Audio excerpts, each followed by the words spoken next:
시편 1편 1절부터 3절 말씀 대독합니다. 복 있는 사람은 악인들의 꾀를 따르지 아니하며 죄인들의 길에 서지 아니하며 오만한 자들의 자리에 앉지 아니하고 오직 여호와의 율법을 즐거워하여 그의 율법을 주야로 묵상하는도다. 그는 시냇가에 심은 나무가 철을 따라 열매를 맺으며 그 잎사귀가 마르지 아니함 같으니 그가 하는 모든 일이 다 형통하리로다. 아멘. 아멘. 예. 검사들도 보니까요. 몇 년 전에 설교한 거를 잊었더라고요. 이번에 다시 가서 코로나 때문에 못 갔다가 다시 가서 예배를 드리는데 몇 년도에 내가 설교했던 것입니다. 알려줘도 모르더라고요. 그래서 교육은 반복이구나 그런 생각을 했습니다. 오늘도 귀를 쫑긋 세우시고 잘 들어보시기를 바랍니다. 귀는 원래 쫑긋 세워져 있네요 보니까. 희한하게 눈은 이렇게 닫혀지는데 귀는 닫을 수가 없어요. 혹시 내 귀는 닫혀진다 그런 재능을 갖고 계신 분 계십니까? 없으시죠? 예, 귀는 열어주시고 말씀을 오늘도 잘 들으시기를 바랍니다. 예, 성경에는 특별히 구약에는 두 가지 종류의 복이 있다고 그랬죠. 기억나십니까? 기억나세요? 성경의 구약에는 두 가지 종류의 복이 나옵니다. 첫째는 베라카라고 쓰여진 복이에요. 베라카라고 쓰여진 이 복은 우리가 잘 아는, 흔히 우리가 받고 싶어하는, 세상 사람들도 똑같이 복이라고 생각하는 물질의 복, 건강의 복, 자녀의 복, 이런 물리적인 복을 말할 때 베라카의 복이라고 씁니다. 그런데 이 복이라는 다른 단어가 있다고 그랬죠. 복이라는 것의 의미를 갖고 있는 다른 단어가 있는데 이 단어는 에쉐르라는 단어라고 그랬습니다. 그런데 이 에쉐르의 복은 물질적, 물리적 복이 아니고 무슨 복이라고 그랬죠? 하나님과 온전한 관계를 맺는 복을 말한다. 기억나시죠? 그런데 문제는 뭐냐면 이 두 복 다 하나님이 주신 거예요. 물질의 복도 하나님이 주시고 자녀의 복도 하나님이 주십니다. 그렇죠? 그래서 우리는 생명이 잉태된 때부터 절대로 낙태를 하면 안 돼요. 하나님이 생명을 주셨어요. 아멘이십니까? 살인입니다. 누가 뭐래도 살인입니다. 누가 뭐래도 살인이에요. 뭐 철학자가 얘기하든 의사가 얘기하든 권력자가 얘기하든 낙태는 살인입니다. 하나님이 주신 생명을 죽이는 거예요. 하나님이 생명을 주신다. 그래서 여러분 자녀도 하나님이 주시는 복입니다. 베라카의 복도 하나님이 주시는 복이에요. 그리고 에쉐르의 복도 하나님이 주시는 복인데 문제는 뭐냐면 인간이 베라카의 복만 추구하고 그 마음의 중심에 베라카의 복만 사랑하고 살면 그 복 때문에 시험에 들고 넘어지는 경우가 빈번하게 생겨나더라라는 사실입니다. 이해가 되시죠? 한번 나를 곰곰이 한번 생각해 보세요. 여러분 스스로 자신을 한번 곰곰이 생각해 보세요. 나는 정말로 무엇을 복이라고 여기고 살아갔는가? 하나님이 주시는 돈, 물질, 자녀, 건강 이것만을 복이라고 생각하며 살아갔는가? 아니면 정말로 하나님과의 관계를 온전한 관계를 맺는 것이 복이라고 여기면서 살아왔는가? 한번 여러분이 지난날의 인생을 곰곰이 뒤돌아보라고 그랬습니다. 그런데 그렇다고 해서 이 말은 돈 벌지 말라는 말이 아닙니다. 돈이 필요 없다는 말도 아닙니다. 돈은 꼭 필요해요. 여러분이 오늘 교회에 오실 때도 돈 없으면 못 왔어요. 돈이 있으니까 버스도 타셨죠. 공짜로 오셨어요? 돈이 있으니까 택시도 타시고 다 돈이 있어야 되고 먹고 살아야도 돈이 있어야 되고 한탄강을 가도 돈이 있어야 돼요. 다 돈이 듭니다. 여러분 돈 좋아하시죠? 안 좋아하시는 척해도 다 알아. 엄청나게 좋아하시는 거 다 알아요. 돈 좋아하시죠? 돈 좋아해요. 돈 있어야 됩니다. 그래서 돈도 버셔야 됩니다. 근데 문제는 뭐냐면 성경이 돈을 사랑하지는 말라고 그랬어요. 왜요? 돈을 사랑함이 일만하게 뿌리다 그랬습니다. 그러면 돈을 사랑하면 딱 10,000가지 죄의 뿌리다라는 것이 아니고 모든 죄의 뿌리가 돈을 사랑하면서부터 출발한다. 그런 의미인 거거든요. 그러니까 돈은 꼭 필요하고 반드시 필요하고 돈이 있어야 살고 돈이 있어야 주님의 일도 하지만 그 돈을 사랑하면 악이 된다는 거예요. 사랑하면 안 된다는 거예요. 근데 아무리 우리의 인생을 지난날의 인생을 보고 또 봐도 돈을 사랑하는 사람들이 많습니다. 주님을 사랑해야 되는데 주님을 사랑하는 것보다 돈을 사랑하는 것이 훨씬 더 큰 사람들이 너무 많은 것이 문제입니다. 그래서 복 때문에, 복은 하나님이 주신 것인데 복은 주님이 주신 것임에도 불구하고 그 복 때문에 넘어지는 사람들이, 그 복 때문에 주님을 떠나는 사람들이, 그 복 때문에 믿음에서 파선하는 사람들이 많이 생겨나더라라는 것입니다. 그래서 진짜 중요한 복은 하나님과 온전한 관계를 맺는 에스겔의 복이다라는 것입니다. 오늘 시편 1편 1절에 보니까 복 있는 사람은 이렇게 시작했어요. 복 있는 사람은 이렇게 시작하면서 악인의 꾀를 따르지 아니하며 이렇게 말씀을 하는 것을 보니까 이 복은 베라카의 복일까요? 에스겔의 복일까요? 에스겔의 복입니다. 돈, 물질, 자녀, 건강을 말하는 복이 아니고 하나님과 온전한 관계를 맺을 수 있는 그 복을 말씀하고 있는 것입니다. 이해가 되시죠? 그래서 여러분 정말로 이 물질이 꼭 필요하지만 에스겔의 복이 있는 사람은 세상이 생각하는 방식으로 살아가지 않습니다.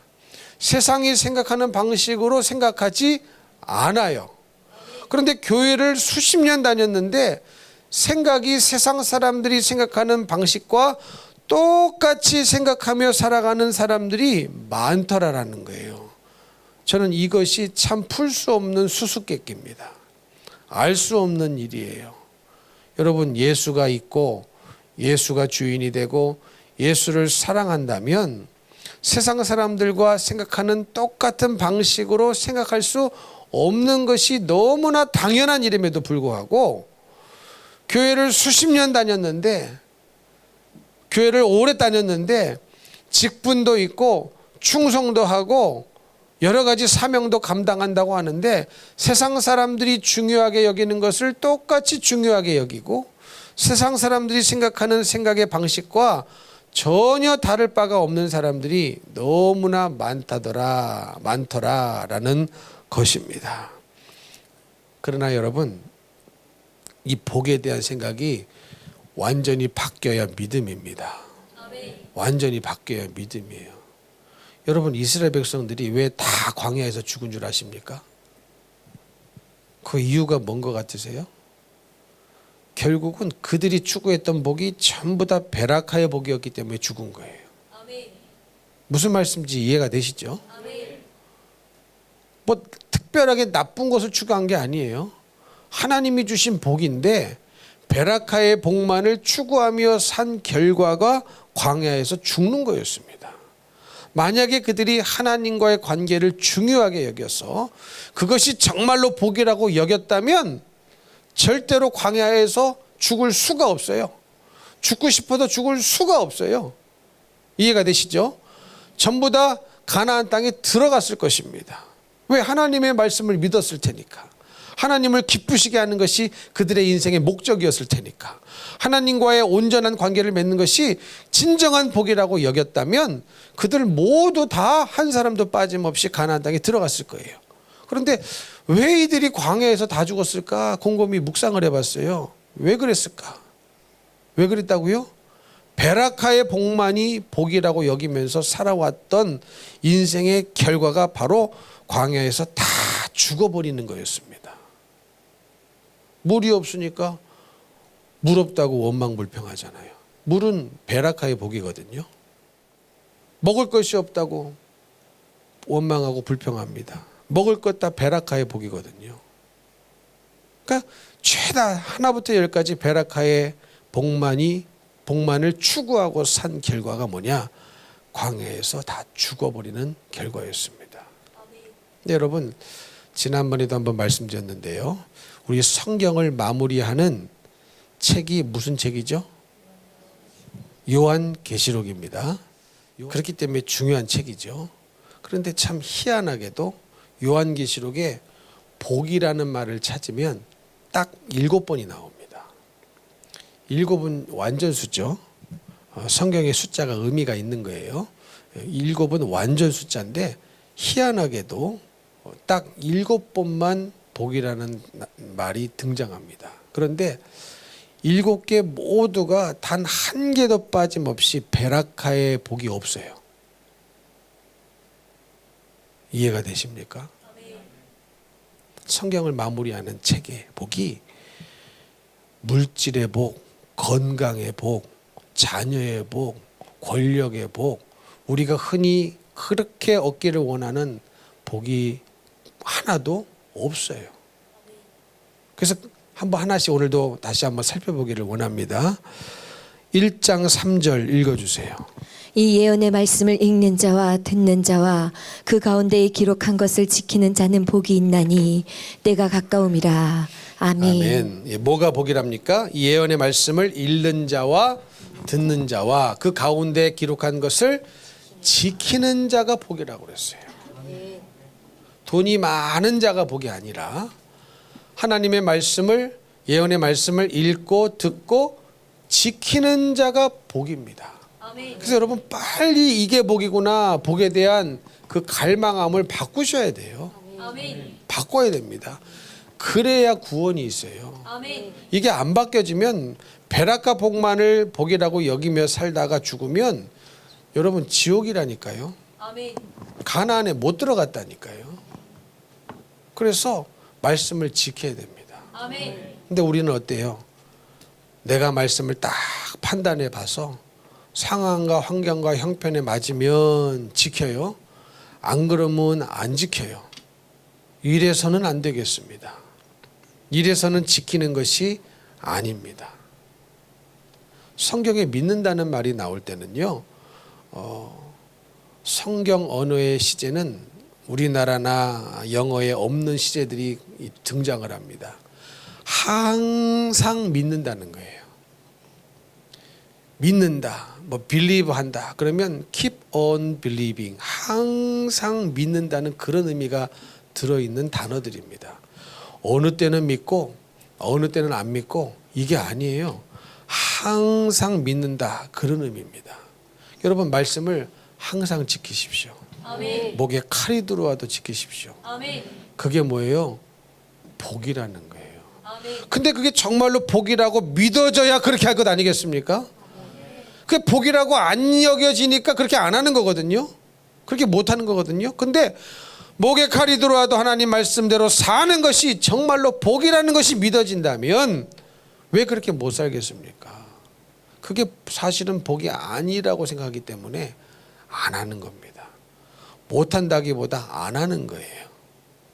두 번째 14장 13절 읽어주세요. 또 내가 들으니 하늘에서 음성이 나서 이르되 기록하라, 지금 이후로 주 안에서 죽는 자들은 복이 있도다 하시매 성령이 이르시되 그러하다, 그들이 수고를 그치고 쉬리니 이는 그들의 행한 일이 따름이라 하시더라. 아멘. 아멘. 누가 복이랍니까? 주 안에서 죽는 자들이 복이랍니다. 여러분 믿으세요? 그러면 주 밖에서 주님 안 믿고 죽는 사람들도 있겠죠. 주님 안에서 죽는 것이 왜 그렇게 중요한 겁니까? 주님 안에서 죽어야만 천국인 거예요. 주님 안에서 죽어야만 천국이지, 주님 안 믿고 주님 밖에서 죽으면 다 지옥 갑니다. 그런데 여러분, 지옥에서는 몇 년 동안 사셔야 돼요? 영원토록 살아야 돼요. 천국에서는 몇 년 살아야 됩니까? 영원토록 살아야 됩니다. 그러니까 우리의 영원한 거주지를 결정하는 것이 바로 죽음의 순간인 거예요. 그러니까 여러분, 우리는요, 죽을 준비를 잘 하셔야 됩니다. 내가 죽을 준비를 잘 하셔야 돼요. 그래서 여러분, 어떻게 기도하셔야 되냐면, 정말로 내가 주님 만나는 그날, 죽는 그날이 내 인생에서 가장 주님을 사랑하는 날이 되게 하옵시고, 내가 가장 주님을 믿는 날 죽게 하옵소서. 이렇게 기도를 하셔야 됩니다. 그리고 심지어 어떤 기도도 하셔야 되냐면, 주님, 내가 병들어 오랜 세월 동안 요양원에 있다가 죽지 않게 하옵소서. 이런 기도 하셔야 됩니다. 치매에 걸리지 말게 하옵소서. 이런 기도도 하셔야 돼요. 근데 가끔 어떤 분을 보면요, 내가 여기 또 잊어버렸나, 내가 치매 걸렸나 보다. 치매를 불러. 그런 말 절대로 하지 마세요. 아멘이십니까? 아니, 치매가 왔다고 해도 이게 나사렛 예수 이름으로 떠나가라고 할 판인데, 아니, 왜 자기가 자기 입으로 치매 걸렸나 보다, 왜 그래? 그러면 절대 안 됩니다. 예, 이 말의 입술의 선포는 무서운 거예요. 아멘이십니까? 여러분, 이게 치매가 걸려서 죽어가면요, 정신이 오락가락하죠. 예수님 잊어버려요. 그리고 병들어서 요양원에 오래 있지 않습니까? 그러면 우측에도 오늘 내일 하는 분, 좌측에도 오늘 내일, 앞에도 오늘 내일, 뒤에도 오늘 내일, 영적인 이 기류가 굉장히 어렵습니다. 믿음으로 버텨내기가 힘들어요. 여러분, 사람도 그렇죠. 막 에너지가 넘치고요, 기쁨이 넘치고 믿음이 넘치는 사람 옆에 있으면요, 나도 덩달아 믿음이 생기는 것 같아. 근데 항상 우울하고요, 항상 원망 불평이 넘쳐나고요, 항상 그 힘이 없는 사람 옆에 가면 나도 힘이 없는 것 같아. 여러분, 누구 옆에 있는 게 좋아요? 아름다운 마음들이 모여서 주의 은혜 나누며, 이렇게 막 에너지가, 영적인 에너지가 넘치고 기쁨이 넘치고 믿음이 넘치는 사람 옆에 있어야 나에게도 좋은 영향이 있는 것처럼, 여러분, 이 요양원 같은 데 들어가 가지고 오래 있으면 이거 버티기가 힘듭니다. 그러니까 여러분, 내가 나이 들어 병들어서 이 머리도 정신도 오락가락하고 요양원에 오래 있다 죽게 하지 마시라고 꼭 그렇게 기도하셔야 됩니다. 건강할 때에 주님이, 주님을 가장 뜨겁게 사랑할 때에 그렇게 주님 만날 수 있도록 기도하시기를 바랍니다. 그래서 주님 안에서, 주 안에서 죽는 자들이 복인 거예요. 믿으십니까? 세 번째, 16장 15절 읽어주세요. 보라, 내가 도둑같이 오리니 누구든지 깨어 자기 옷을 지켜 벌거벗고 다니지 아니하며 자기의 부끄러움을 보이지 아니하는 자는 복이 있도다. 아멘. 예, 주님은 도둑같이 오신다고 그랬어요. 누가 주님이 몇 날 며칠에 오신다더라, 다 가짜입니다. 다 이단이고 다 사입이고 가짜예요. 우리는 아무도 모르고 예수님 자신도 모른다고 했어요. 아버지만 안다고 그랬어요. 도둑같이 오기 때문에 항상 깨어 있어야 됩니다. 그 준비를 하시고 살아야 된단 말이에요. 그래서 여러분, 아침에 이렇게 눈이 떠지지 않습니까? 그러면 여러분, 야, 오늘도 내 눈이 떠졌네, 감사하셔요? 감사하셔야 됩니다. 오늘도 나에게 생명 주시니 감사합니다. 그 감사의 기도를 하시고, 혹시 오늘 주님 오시는 날일까, 이렇게 영적으로 긴장하면서 하셔야 된다는 말이에요. 아무 생각 없이 살지 말라는 말이에요. 왜냐? 오늘날은 특별히 이게 왜 중요하느냐? 우리가 예수님이 언제 오시는지는 모르지만 성경에 예수님이 다시 이 땅에 재림하신다고 하시는 징조가 거의 다 나타났습니다. 다 나타났어요. 성경에 그 징조가 써 있지 않습니까?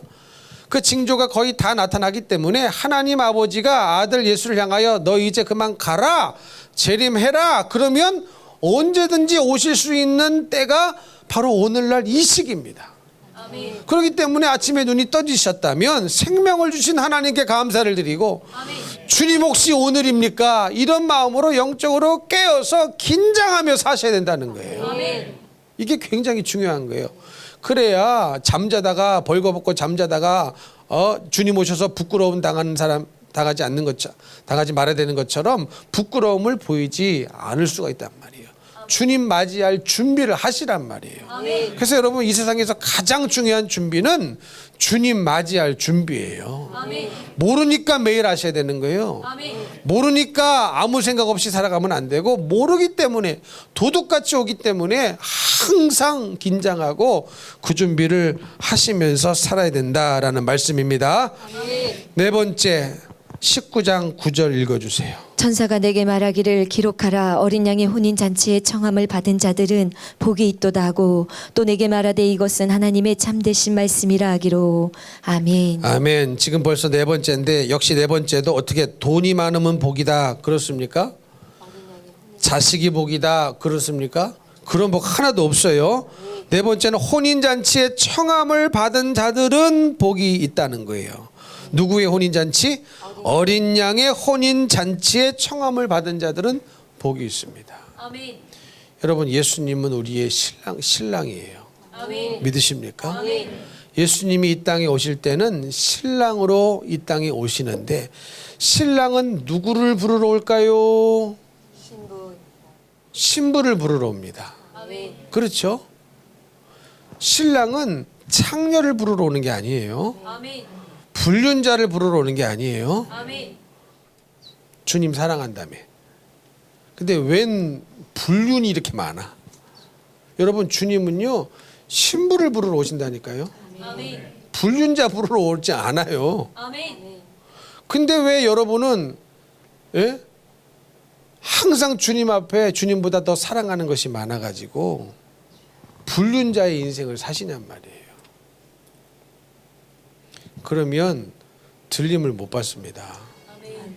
우리 주님은요 신부를 부르러 오셔요. 아멘. 신랑은 신부를 부르러 오는 겁니다. 아멘. 어린 양의 혼인잔치에 우리가 반드시 청함을 받아야 돼요. 아멘. 그러려면 주님만 사랑하셔야 돼요. 아멘. 364일은 남편 사랑하고 하루는 옛 남친 사랑하고 이게 말이 안 되는 것처럼 200일은 주님 사랑하고 나머지는 돈 사랑하고 이게 말이 안 되는 거예요. 전혀 말이 안 되는 거예요. 근데 우리는 그렇게 말이 안 되는 일을 매일 하고 사는데도 내가 어떤 인생을 지금 살고 있는지조차도 모르는 사람이 너무 많고 막연하게 나 구원받았어. 나 구원받았어. 나 들림받을 거야. 이렇게 착각하는 사람들이 너무 많다는 겁니다. 다시 한번 말씀드립니다. 예수님은요 이 땅에 다시 오실 때에 신부를 부르러 오셔요. 아멘. 신부를 부르러 오십니다. 불륜자 부르러 오시는 게 아니에요. 이제 그만 불륜을 멈추시기를 축복합니다. 아멘. 다섯째 20장 6절 읽어주세요. 이 첫째 부활에 참여하는 자들은 복이 있고 거룩하도다. 둘째 사망이 그들을 다스리는 권세가 없고 도리어 그들이 하나님과 그리스도의 제사장이 되어 1000년 동안 그리스도와 더불어 왕노릇하리라. 아멘. 첫째 부활에 참여하는 자가 복이 있답니다. 여러분 반드시 첫째 부활에 참여하셔야 됩니다. 안 그러면 고통이에요. 둘째 사망은 뭡니까? 지옥에 떨어지는 거예요. 사망이 첫째 사망이 있고 둘째 사망이 있어요. 첫째 사망은 내 목숨이 끊어지는 날이 첫째 사망하는 날이고 둘째 사망은 내 영혼은 죽을 수가 없는데 영혼이 지옥으로 불못으로 떨어지는 것을 둘째 사망이라고 성경이 말하고 있는 것입니다. 반드시 여러분이 첫째 부활에 참여하셔야 됩니다. 아멘. 우리 찬송가 180장 있죠? 뭐죠? 하나님의 나팔 소리 천지 진동할 때에 예수 영광 중에 구름 타시고 세계 만국 모든 곳에 천사들을 보내요. 구원받은 성도들을 모으리. 나팔 불 때 나의 이름, 나팔 불 때 나의 이름. 우리 예수님이 이 땅에 오실 때에 누구 이름이 불려져야 돼요? 누구 이름 불려져야 돼요? 내 이름. 아멘. 여러분의 이름. 아멘. 그때 이름이 안 불려지면은 큰일 납니다. 큰일 나요. 우리가 살아생전에 예수님이 오신다면 주님이 오실 때 우리의 이름이 반드시 불려주기를 축복합니다. 아멘. 그러려면 무슨 믿음이 있어야 돼요? 신부의 믿음이 있어야 돼요. 아멘. 신부의 믿음. 신랑은 누구를 부르러 오신다? 신부를 부르러 오시는 거예요. 아멘. 자꾸 주님 외에 사랑하는 거 만들지 마시기를 축복합니다. 아멘. 여섯 번째 22장 7절 읽어주세요. 보라 내가 속히 오리니 이 두루마리의 예언의 말씀을 지키는 자는 복이 있으리라 하더라. 아멘. 역시 예언의 말씀을 지키는 자가 복이라고 그랬어요. 돈이 복이라고 말 안 했죠. 베라카의 복이 하나도 등장하지 않습니다. 하나님의 말씀을 지키는 자가 복인 줄로 믿습니다. 마지막 일곱 번째 22장 14절 읽어주세요. 자기 두루마기를 빠는 자들은 복이 있으니 이는 그들이 생명나무에 나아가며 문들을 통하여 성에 들어갈 권세를 받으려 함이로다. 아멘. 아멘. 이것이 성경 전체를 통틀어서 마지막 복입니다. 마지막으로 말씀하고 있는 복이에요. 복이라는 말씀은 창세기부터 나옵니다. 하나님께서 세상을 창조하시고 다 복을 주셨죠. 인간을 창조하시고 복을 주셨습니다.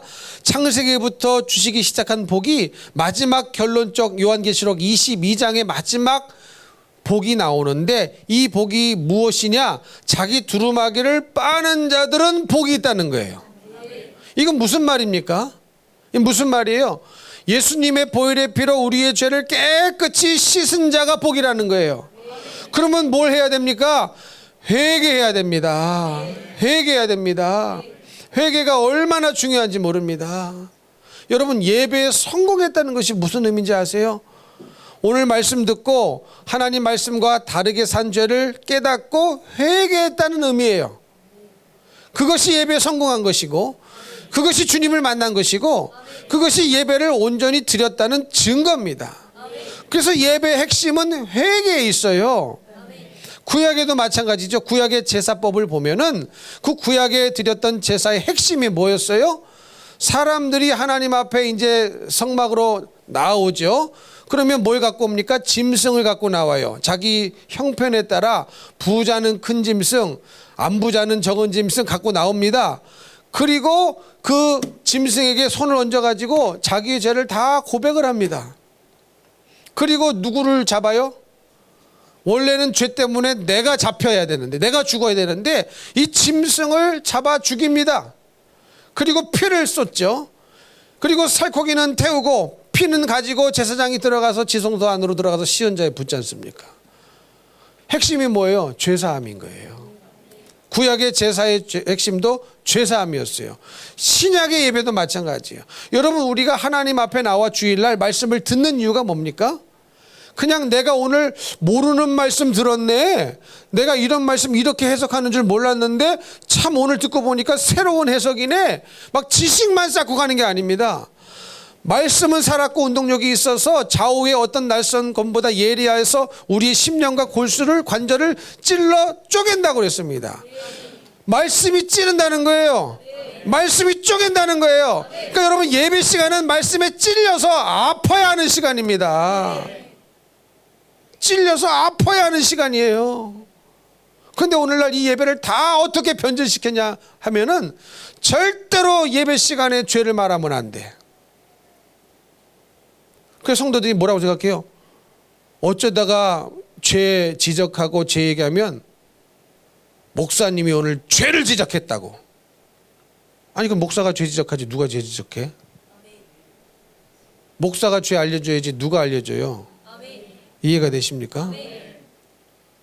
굉장히 잘못된 것처럼 착각을 하시더라고요. 여러분 우리가 죄를 몰라서도 회개를 못합니다.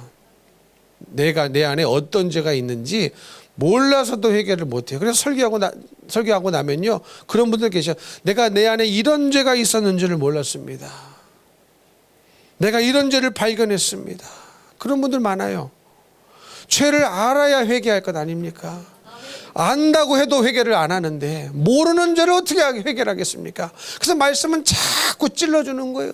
여러분 내 안에도요 병이 있는지 모르면 처리가 안 돼요. 고칠 수가 없어요. 그렇죠? 암병이 있어서 막 숨어서 자라고 있는데 검사를 안 해봐서 몰라. 건강검진을 안 해서 몰라. 열심히 무럭무럭 암이 자라고 있습니다. 그러다 죽는 거예요. 이와 마찬가지로 내 안에 무슨 죄가 있는지 말씀을 듣고 깨달아 알아야, 말씀을 듣고 깨달아 알아야 내 영혼이 살지 않겠습니까? 회개로. 근데 오늘날 이상한 이 마귀 역사가 있어요. 예배 시간에. 그게 뭐냐? 예배 시간에 절대로 죄를 지적하면 안 돼. 그리고 절대로 성도 얘기하면 안 돼. 그래서 사람들이 어떻게 시험 받아요? 아, 오늘 목사님이 오늘 설교 중에 내 얘기했다고, 내 얘기했다고 시험에 들어. 아니, 내 얘기했으면 감사하죠. 이해가 되십니까? 그 수많은 군중 속에서 하나님 말씀이 나를 찾아내셔서 나를 살리시려고, 나를 깨끗하게 하시려고, 나를 회개시키려고 내 얘기를 했다면 이것만큼 기쁘고 감사한 일이 어디 있습니까? 근데 내 얘기를 했다고 얼굴을 풀구락 하면서 그냥 뛰쳐나가지 않는 게 다행이에요. 여러분, 이렇게 우리가 조금만 생각해 보면은, 영적으로 생각해 보면은, 아, 맞구나, 이렇게 생각이 들 텐데, 우리는 덮어놓고 생각도 안 해보고 무엇이 옳은지 그른지, 무엇이 선인지 악인지 분별을 못합니다. 선악과 따먹어 봤자예요. 선악과 따먹어서 선악을 아는 게 아닙니다. 선악은 우리가 분별 안 해도 돼요.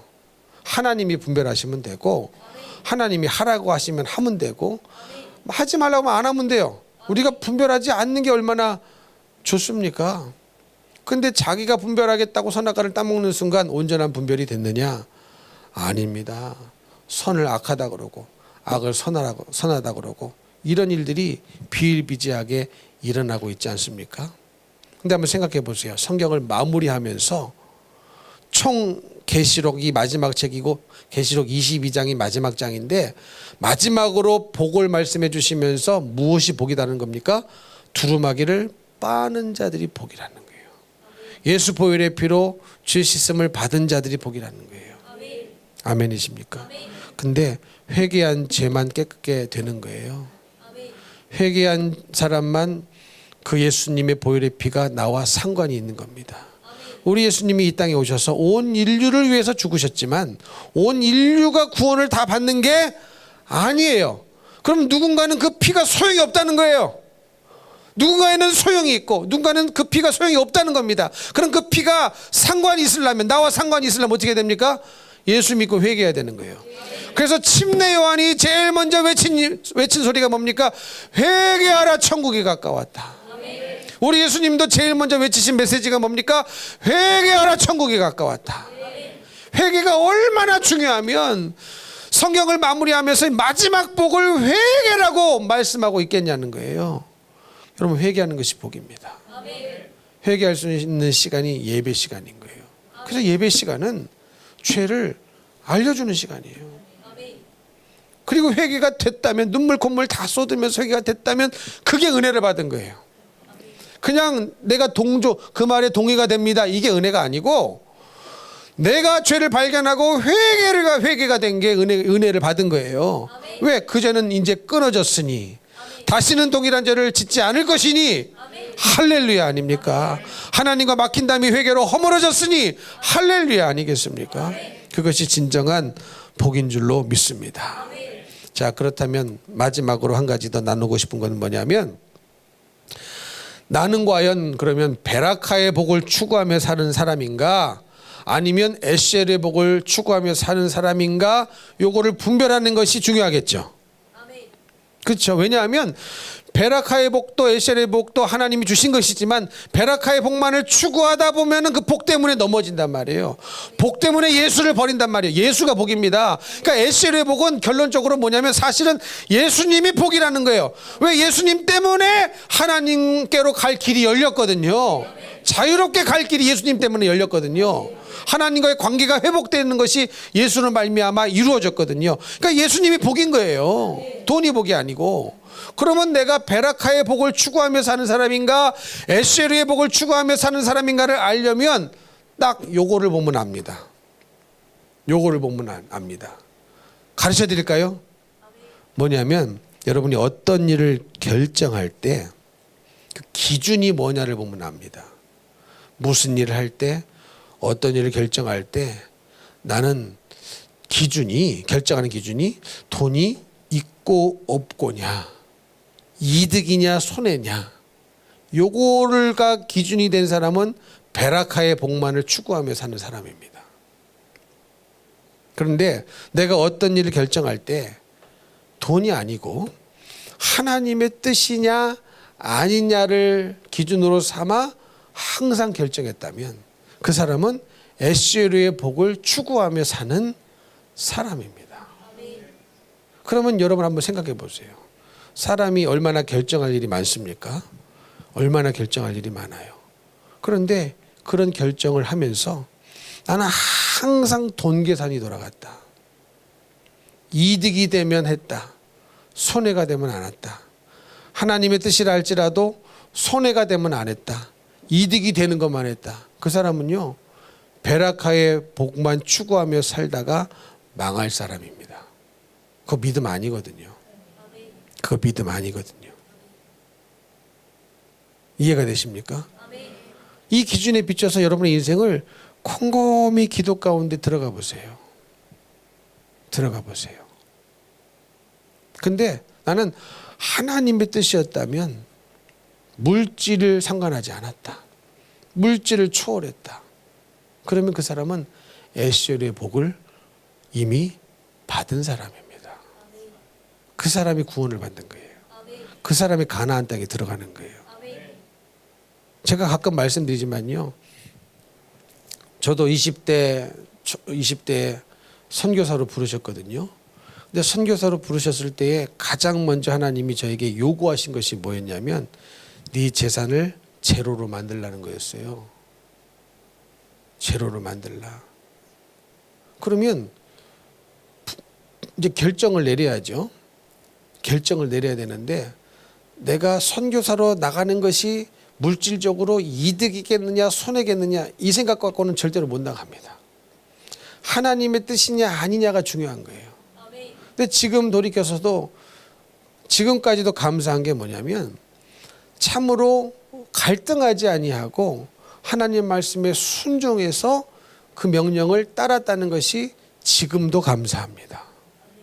지금도 감사해요. 무슨 말씀인지 이해가 되세요? 갈등이 없었다는 거예요. 하나님이 분명히 말씀하셨고 그 뜻을 알려주셨고 네가 선교사의 길을 가려면 먼저 이것부터 하라는 것도 분명하게 말씀하여 주셨는데 사실은 인간적으로 보면은 할 수 없는 일이지 않습니까? 어려운 일이지 않습니까? 근데 지금도 생각하면 무엇보다도 감사한 게 뭐냐면 내가 그렇게 갔기 때문에 오늘날 복을 받았다. 이게 감사한 게 아니에요. 그렇게 갔기 때문에 물질을 채워주셨다. 이게 감사한 게 아니에요. 바로 그 순간에 갈등 없이 순종할 수 있었다는 것이 감사한 거예요. 그 자체가. 아멘이십니까? 여러분 하나님 말씀에 하나님의 뜻이라고 순종할 때도 항상 뭔가를 염두에 두고 순종하지 않습니까? 내가 이렇게 순종하면 베라카의 복을 주시겠지. 에스겔의 복을 추구해서 하나님의 뜻을 이루면 베라카의 복을 주시겠지. 그러니까 결론은 베라카야. 에스겔로 잠깐 갔다가 속히 베라카로 돌아가. 고무줄 같아. 여러분 그렇지 않습니까? 그렇지 않으세요? 하나님이 뜻이기 때문에 합니다. 근데 그 속마음에 또 뭐가 있어요? 이렇게 하면 하나님이 복 주시겠지. 돈 주시겠지. 자녀에게 축복해 주시겠지. 건강 주시겠지. 안 주시면 어떡할 거예요? 안 주시면 안 할 거예요? 안 주시면 안 할 거예요? 재산을 다 제로로 만들었으니 굶어 죽게 하신다면 안 할 겁니까? 아니잖아요. 하나님의 뜻은요, 순종하는 것 자체가 복입니다. 그 결과를 염두에 두고 순종한다면 그것은 이미 내 속에 베라카가 저 깊숙이 자리 잡고 있다는 뜻입니다. 근데 하나님이 그걸 모를까요? 하나님은 마음의 중심을 보신답니다. 이해가 되십니까? 그러니까 여러분 하나님 우리 마음의 중심을 보셔요. 제가 가끔 말씀드리지 않습니까? 남녀가 만나서 결혼했는데 이 여자가 알고 보니 내 돈을 보고 결혼을 했어. 끔찍하잖아요. 하나님 우리를 보시는데 이놈이 내 돈, 내가 자기에게 줄 베라카의 복 때문에 나를 믿어. 얼마나 끔찍하겠습니까? 여러분 하나님 보시기에 사실 끔찍한 사람 많습니다. 끔찍하지 않으세요? 내 사랑하는 아내가 내 돈 보고 결혼했다고 생각해 보세요. 내 사랑하는 남편이 내 돈 보고 결혼했다고 생각해 보세요. 이거 완전히 막장 드라마지. TV에 나올 법한 막장 드라마지. 근데 우리는요, 사실 하나님 앞에 이 막장 드라마를 매번 만들어요. 매번 막장 드라마를 대본을 써내려가고 있습니다. 하나님 마음이 얼마나 아프실까? 예, 그런 생각을 해봅니다. 그러나 사랑하는 성도 여러분, 베라카의 복만을 추구하다 살면 반드시 넘어집니다. 아멘. 망합니다. 진짜 복은 하나님과 온전한 관계를 맺는 이 에시에르의 복임을 잊지 마시고 아멘. 하루속히 결단을 내리셔서 주님 에시에르의 복으로 살게 하여 주시옵소서. 아멘.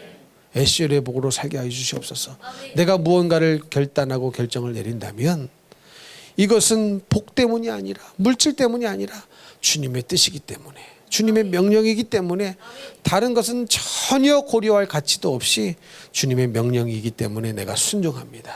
아멘. 이런 믿음의 사람이 되셔서 주님이 마음의 문을 활짝 열고 좀 마음껏 쓰실 수 있는 믿음의 성도들이 다 되시기를 예수님 이름으로 축복합니다. 축복합니다.